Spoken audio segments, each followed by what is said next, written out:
In this video, I'll guide you through how you can set up temporary login access for your WordPress website without password. If you find this useful, then please consider subscribing and like this video.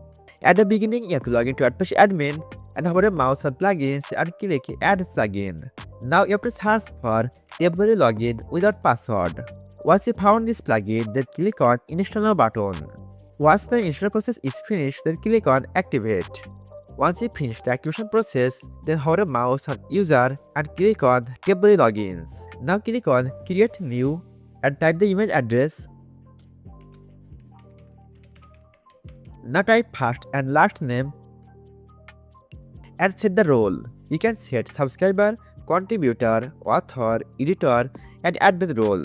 After choose your role, you have to set redirect after login. Let's set as a default. Then choose your expiry date. Let's go with 1 hour. Now type the language and click on submit. Here is your temporary login link without password. Now copy the link and open it on a new window and paste the link. Then you will log in to WordPress admin panel without password.